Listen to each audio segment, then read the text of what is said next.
Sir நான் திருவண்ணாமலேருந்து வரேன் sir. வீட்டு லோன் போட்டு தான் சார் நான் வந்து கடன் வாங்கி ஆட்டோ வாங்கினேன் சார். எவ்வளவு 3 லட்ச ரூபா லோன் போட்டேன் சார். அதில் 1.5 லட்ச ரூபா வந்து வீட்டு கொஞ்சம் ஆல்டேஷன் பண்ணேன். அது செலவாச்சு 1.5 லட்ச ரூபா கொடுத்து ஆட்டோ எடுத்தேன். நல்லா போயிட்டுச்சு சார். கொஞ்சம் குடும்ப சூழ்நிலை எனக்கும் உடம்பு சரியில்லை. நானும் கொஞ்சம் வீட்லேயே இருந்துட்டேன். ஒன்றும் அவ்வளோ இது இல்லை. அப்படியே கொஞ்சம் என்ன பண்ணாங்க, வீடு லோனும் நின்றுச்சு. அதுக்கும் டியூ கட்ட முடியல, இதுக்கும் டியூ கட்ட முடியல.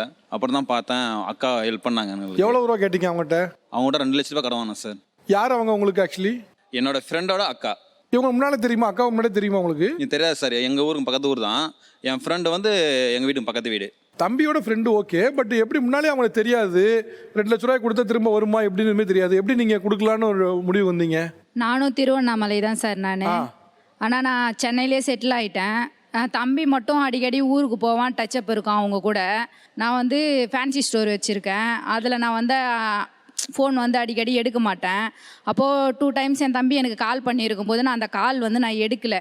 அதுக்கப்புறம் திருப்பி என் தம்பி கால் பண்ணும்போது நான் அந்த கால் எடுத்துட்டு என்ன விஷயம் அப்படின்னு கேட்கும்போது, இந்த மாதிரி பாலுன்றவங்க வந்து வீடு வந்து ஜப்தி பண்ண வந்துட்டாங்க, ஆட்டோவையும் எடுத்துகிட்டு போயிட்டாங்க, லோன் கட்டலைன்னு சொல்லிட்டு இது மாதிரி ஒரு 2 லட்ச ரூபா பைசா கேட்குறாங்க அப்படின்னு எனக்கு சொல்லும்போது, நான் என்ன பண்ணேன்னா, என்கிட்ட இப்போ காசு இல்லை. நான் வந்து எனக்கும் சுச்சுவேஷன் இருக்குது. நான் வந்து கடைக்கு திங்ஸ் போடணும், வீட்டு வாடகை கொடுக்கணும். எனக்கும் நிறைய சுச்சுவேஷன் இருக்குது.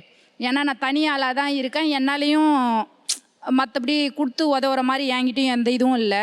அதனால் வந்து நான் என்கிட்ட பணம் இல்லைடா இப்போது அப்படின்னு சொல்லும்போது, இல்லைக்கா அவங்க வந்து சாவ போகிறேன்னு சொல்கிறாங்க, நான் நைட்டுக்கு உயிராடவே இருக்க மாட்டாங்க, வீட்டையும் ஜப்தி பண்ணுறாங்க, ஆட்டோவையும் எடுத்துகிட்டு போயிட்டாங்க அப்படின்னு சொல்லிட்டு என் தம்பி என்கிட்ட சொல்லும்போது, நான் என்ன பண்ணேன்னா, சரி இரு யோசிக்கிறேன்னு சொல்லிட்டு ஃபோனை கட் பண்ணிவிட்டு மறுபடியும் அந்த ஃபோன் கால் நான் எடுத்து, சரி எப்போ கொடுக்கணும் அவங்களுக்கு அப்படின்னு நான் கேட்கும்போது, இன்றைக்கே கொடுத்தா கூட ஓகே தான் எனக்கு அப்படின்னு சொல்லும்போது, சரி கிளம்பி வர சொல்லு அப்படின்னு சொல்லிட்டேன். எப்படிக்கா கொடுப்பேன் அப்படின்னு சொல்லி கேட்கும்போது, நான் என்ன சொன்னேன், நான் போட்டு இந்த தாலி சரடு, செயின், பிரேஸ்லெட் எல்லாமே 6 சவரன் எடுத்துகிட்டு போயிட்டு பேங்க்கில் வச்சேன் சார். நான் என் தம்பியே கூப்பிட்டு போயிட்டு பேங்க்கில் வச்சேன் உட்பட எல்லாத்தையுமே வச்சிட்டேன் சார்.